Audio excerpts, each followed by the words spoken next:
Retour des vraies voix avec ce trio, cette Dream Team avec Philippe Bilger, Caroline Pilastre et Jean Dorido. On a beaucoup parlé de Rachel Keke, femme de ménage élue députée NUPES du 94, le Val-de-Marne, dimanche dernier. Mais il y a une autre femme de ménage qui a été élue dimanche à l'autre bout de la France et de l'échiquier politique, Lisette Paulet, élue députée RN de la Drôme. Il y a aussi d'autres profils atypiques dans le Palais Bourbon. Sébastien Delogu, chauffeur de taxi et député NUPES des Bouches-du-Rhône, on l'a entendu ce matin dans le Grand Matin, de Patrick Roger et Cécile de Minibus, et Joris Beauvais, chauffeur-livreur et député RN de l'Allier. Et il y a d'autres profils atypiques. Côté artistique, Jérémy Yordanov, 39 ans, est artiste peintre abstrait et député NUPES de l'Isère.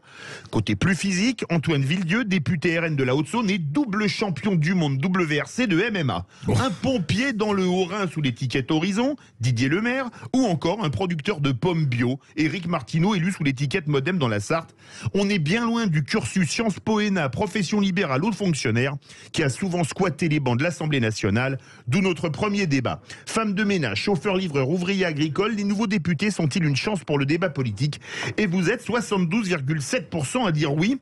Avec nous, Aude Amadou, ancienne handballeuse professionnelle, qui a été députée La République En Marche de 2017 à 2022. Aude Amadou, bonsoir. Bonsoir à tous.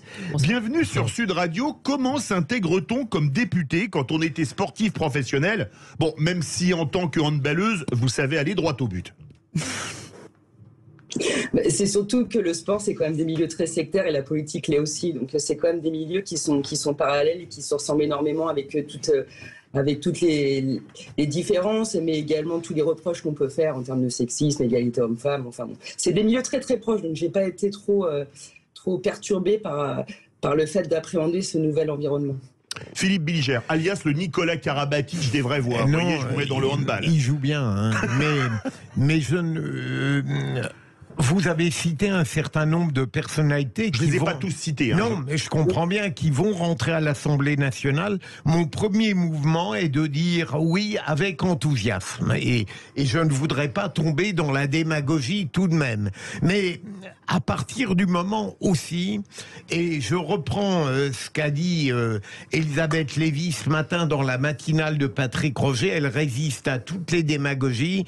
Elle parlait de Rachel Keke, dont j'aime beaucoup l'arrivée dans un monde trop homogène, mais à condition que ces personnalités, comme elle l'a fait, ne se félicitent pas forcément de n'avoir fait. Elle n'a fait que le CM2, elle en est presque fière. Ça ne fera pas d'elle une mauvaise députée, forcément, mais il ne faut peut-être pas exagérer dans cette volonté de faire apparaître des personnalités qui vont apporter du sang neuf dans l'Assemblée nationale, mais pas forcément toujours pour être neuf, il faut aussi qu'il soit pertinent. Aude Amadou, vous pouvez lui mettre un shoot à 7 mètres.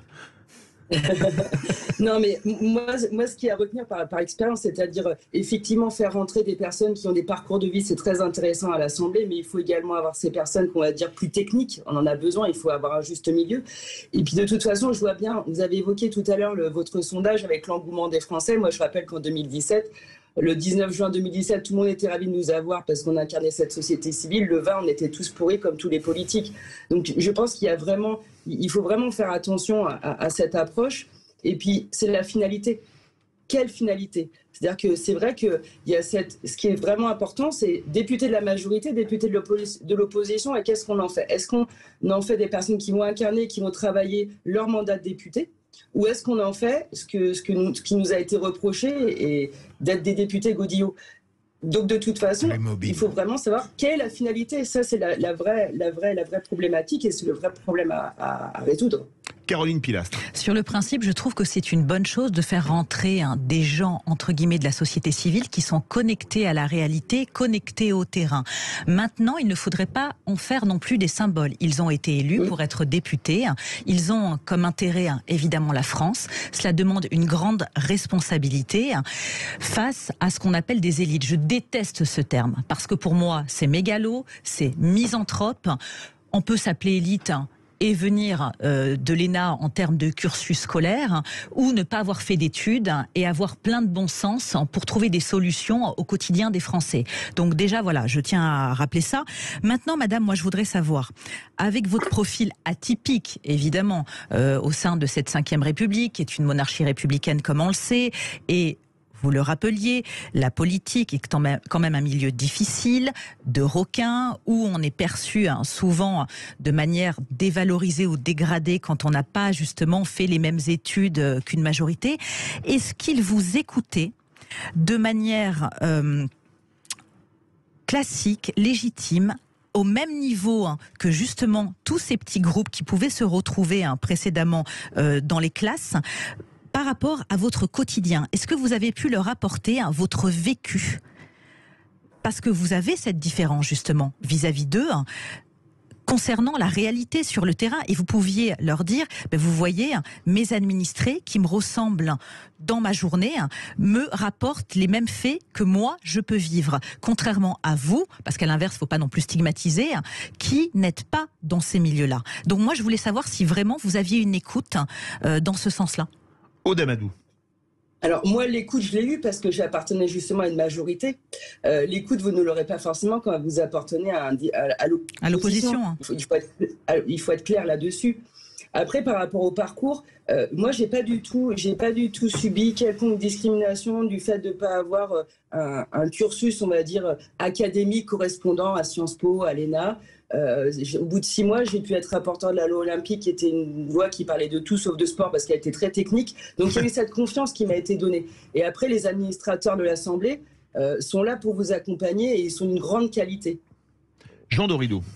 Oui, non, alors écoutez, d'abord, alors, juste par rapport à ce qu'a pu dire Philippe Bilger sur Madame Rachel Keke, vraiment, je trouve ça extrêmement réjouissant, l'arrivée de cette dame à l'Assemblée nationale. Je l'ai vue à la télévision l'autre soir, et vraiment, j'étais fier d'être français en voyant cette dame femme de ménage accéder quand même à une fonction, à mes yeux, très prestigieuse, d'être un élu comme ça de la République. C'est un 577e. Et je trouve ça vraiment ultra inspirant, et je trouve que c'est bon quand même que notamment les plus jeunes qui hélas ne votent plus se souviennent que c'est ça la France, quoi. C'est cette capacité pour chacun et pour chacune d'accéder aux plus hautes fonctions, et quelles que soient les cartes reçues au départ. Bien sûr que ça n'est pas à mettre en avant d'arrêter en CM2, en même temps sans faire de mauvais esprit, il y a tellement d'hommes politiques qui ne savent rien faire de leurs 10 doigts. Elle au moins elle sait faire le ménage, cette dame, donc c'est vraiment qu'est-ce que je vais faire? Je suis ministre, je ne sais rien faire. De Funès dans La Folie des Grandeurs. Merci pour Gérard Horry, excellent. Bon. Et moi j'aurais une question pour notre invitée Aude Amadou. C'est que d'abord, chère madame, je ne sais pas si vous vous êtes représentée à la députation. Je me suis présentée et j'ai perdu. Et alors ma question, c'est précisément comment ça se passe, parce que il y a des politiques qui font de la politique leur métier, c'est respectable, il en faut, sans doute on en a besoin, et donc ces personnes sont dans un écosystème qui leur permet, je dirais, de rebondir professionnellement. Pour une dame comme vous, j'imagine, je projette ma réalité sur vous, j'imagine que vous avez besoin de travailler pour vivre, vous vous retrouvez du jour au lendemain sans mandat, j'imagine peut-être sans revenu, sans rien, et donc comment ça se passe? Est-ce que vous êtes accompagné par votre ancien mouvement l'AREM, ou par peut-être l'Assemblée? Je sais, chez les militaires par exemple, il y a un vrai service quand les jeunes terminent leur contrat d'engagement. Oui. Il y a un vrai service à l'armée pour les recaser, pour leur permettre de retrouver la vie civile et d'avoir un job. Est-ce qu'il y a la même chose par exemple à l'Assemblée nationale? Alors, avant de vous répondre, je vais juste rebondir sur ce que vous évoquiez juste avant. C'est-à-dire, vous évoquiez, oui, on trouve ça très bien, il y a un élan. Cet élan, on l'a vécu en 2017. Et en fait, on voit toute la contradiction des Français. C'est-à-dire qu'à chaque réélection, nous, on a mis la parité, on arrive avec beaucoup de femmes, on arrive avec de la diversité, aussi bien sociale que raciale, on va le dire clairement. Et effectivement, les huissiers sont arrivés en disant... C'est super, on a la France dans l'hémicycle, mais au final, quand on regarde la situation en 2022, on relance encore la machine, mais je ne suis pas persuadée que dans 6 mois, ce soit toujours aussi enthousiasmant. Ça, c'est une réalité, je l'ai vécu. Et par rapport à l'accompagnement, en fait, on a une approche complètement différente. C'est-à-dire qu'il y a un avantage, on va dire, comparatif de ces personnes issues de la société civile dont je fais partie, c'est qu'on a eu une vie avant l'Assemblée nationale et on aura une vie après. on vit pas de la politique. Donc de toute façon, effectivement, il y a des accompagnements. Et moi, je suis pas dans un état d'esprit de dire j'ai une vie avant, j'aurai une vie après. Philippe Billiger. Pardon de reprendre à nouveau ce que j'ai entendu ce matin, mais ça n'est valable aussi l'arrivée bien heureuse de ces personnalités que si elles n'ont pas pour ambition de s'enfermer dans leur activité. Rachel Keke, par exemple, a dit je vais m'occuper des femmes de ménage à l'Assemblée nationale. C'est très bien. Mais il faudra qu'à un moment donné, elle accepte d'élargir son horizon jusqu'à une forme d'universel politique. Tout ça n'est pas simple, même pour ces personnalités-là, de la même manière que pour les personnalités plus officielles, qui ne sont pas à ce point brillantes, parfois, qu'on ne puisse les vouloir tout le temps en place. Avant de donner la parole à Aude Amadou, il y avait un député qu'on appelait le député des concierges, il y a 50 ans à Paris. C'était Édouard Frédéric Dupont, qui se faisait élire, qui faisait la tournée de toutes les loges de concierges. Et c'était son surnom, Aude Amadou. C'était un sacré gars. Hein. Non, mais je rejoins complètement ce qui a été dit, c'est-à-dire qu'il y a des codes à l'Assemblée, il ne faut pas l'oublier. Effectivement, on rentre avec un parcours de vie, mais très vite, moi, je me suis rendu compte que de toute façon, il y avait des codes et il y avait comme des compétences académiques à acquérir. Et moi, comme tout Français, j'ai été amené à retourner sur les bancs de l'école et à retourner à la formation. C'est-à-dire que c'est indispensable, c'est-à-dire que tout va ensemble, les compétences académiques et les parcours de vie. L'un ne va pas sans l'autre. Donc, de toute façon... à mon sens, moi c'est ce que j'ai fait. Je suis retourné sur les bancs de Sciences Po Paris, je suis retourné à l'ENA pendant 3 ans parce qu'il faut ces compétences. Et effectivement, des personnes qui ont fait de la politique toute leur vie et qui ont ces parcours manquent en fait d'expérience de vie. Mais dans tous les cas, ces nouveaux députés vont devoir également se former parce qu'il faut se former à faire des amendements, porter sa vision, porter aussi des projets de territoire. Sauf si effectivement vous vous inscrivez dans une lignée où vous allez d'un seul homme déposer 23 000 amendements pour faire de l'obstruction. Voilà, ça dépend ce que vous voulez. Caroline Pilastre. Oui, c'est vrai que vous le rappeliez, la politique est un vrai métier. C'est un métier de terrain et c'est un métier d'expérimentation techno, voilà, sans que ce soit non plus insultant. Mais vous avez appris, mais vous leur avez aussi appris à toutes ces personnes qu'on dit souvent déconnectées, parce que beaucoup sont là depuis des décennies. On les connaît tous. Et justement, s'il y a autant d'abstention, c'est que beaucoup de Français, beaucoup de citoyens reprochent le manque de proximité avec le citoyen lambda dont nous sommes nombreux à faire partie. Maintenant, qu'est-ce que vous comptez faire? Parce que forcément, vous avez une sacrée expérience. Est-ce que ça ne va pas vous manquer? Puisqu'on dit quand même que la politique est un virus. Est-ce que vous voulez faire des conférences pour apprendre, transposer le savoir que vous avez eu pendant 5 ans auprès de jeunes, puisqu'après tout c'est une transmission, ou vous voulez vraiment repartir dans une vie classique? Aude Amadou. On va dire que, depuis dimanche, on est déjà en train de résoudre toutes les problématiques administratives. Moi, je sais que j'avais porté des projets de territoire qui me tenaient énormément à cœur autour de la prévention, de la réinsertion auprès des jeunes, au niveau de la sécurité. Ça, c'est des choses que je vais continuer à faire parce que c'est aussi un engagement politique, mais qui se fait différemment sur le terrain et par le biais des associations. Après, à titre personnel, je vous avouerai qu'aujourd'hui, vous dire ce que je vais faire exactement, j'en ai pas la moindre idée. J'ai déjà mon CV était déjà refait. J'ai déjà refait mon CV. Je rentre dans le cadre de tout Français qui est confronté aux problématiques de trouver un emploi. Donc moi, je trouve pas ça dégradant. Justement, c'est aussi un moyen de se remettre en question, de prendre du recul. Effectivement, la politique est un virus et très certainement, j'y retournerai. Parce qu'on m'a appris une chose en politique, c'est qu'on n'est jamais mort et mieux faut se méfier des morts. C'est sûr. Mais voilà, vous voyez. Mais oui, c'est ça. Mais moi, j'ai appris plein de choses, mais c'est la réalité. Mais oui, j'ai été fort d'une expérience humaine déjà, parce que tout le monde dit que la politique, c'est un milieu qui est pourri. Il n'y a pas que des gens pourris. Moi, j'ai rencontré des gens extraordinaires. C'est tout à fait vrai. Et du coup, voilà, des personnes. Moi, je prends Cédric Villani. La politique m'a permis de le rencontrer, c'est devenu un ami. Et voilà, et même s'il y a eu des divergences, j'aurais jamais rencontré ce génie des mathématiques. Donc, il y a cette aventure humaine qui est très intéressante, et il y a cette proximité. Et je ne sais pas je ne peux pas vous dire ce que je ferai demain, mais je voulais pas être je ne suis pas du tout abattu, j'ai le moral. Aude Amadou, vous avez parlé de la résurrection des politiques. Je vais vous donner un conseil. Pour trouver un emploi, il suffit de traverser la rue. Hein. Mais je vous préviens, ce n'est pas de moi. Ah, mais maintenant, ça, c'est du mauvais esprit, ça, Philippe David.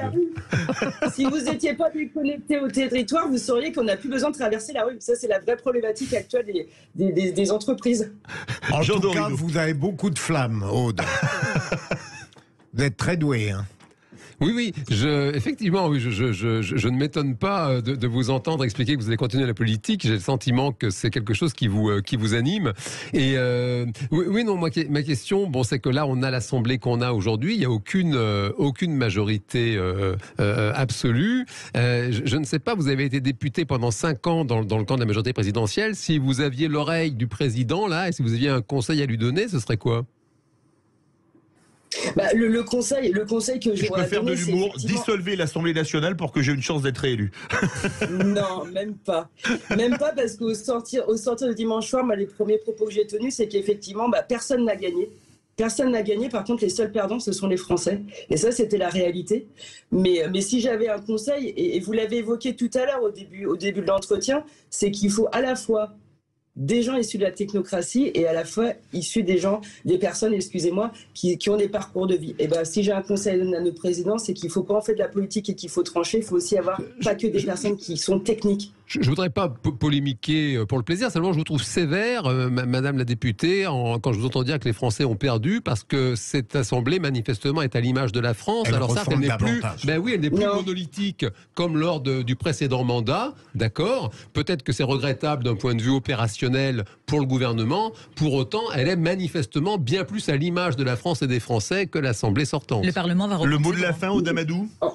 En fait, pour rebondir sur ce que vous disiez, c'est que quand je dis que les Français sont les grands perdants, c'est qu'on le voit tout de suite. Je l'ai vécu. J'ai vécu les 5 ans avec 17 députés qui ont fait que d'obstruction, et qu'aujourd'hui, on a besoin d'avoir des partis parlementaires, des groupes parlementaires qui soient forts. Et en fait, il y a eu quand même une forme de tromperie, moi, ce matin, quand j'y étais. C'est-à-dire que tout a éclaté. C'est-à-dire que cette force dont les citoyens voulaient, moi, je vois sur mon territoire autour de la NUPES, en fait, aujourd'hui, ils sont complètement perdus et ils se disent mais qu'est-ce qui se passe ? Et moi, là où je vous rejoins, c'est qu'effectivement, on a réclamé la proportionnalité, et là, on a une assemblée avec la proportionnalité. Pas totalement. Oui, c'était beau. Par contre, c'est vrai que c'est quasi proportionnel. C'est mieux représenté qu'avant. Merci beaucoup, Aude Amadou, ancienne handballeuse professionnelle qui a été députée LaREM de 2017 à 2022. Verdict sur Twitter. Femme de ménage, chauffeur, livreur, ouvrier agricole, les nouveaux députés sont-ils une chance pour le débat politique ? Vous êtes 72,6% à dire oui. On se retrouve tout de suite avec la chronique politique de Frédéric Brindel. Et à mon avis, ça va swinguer.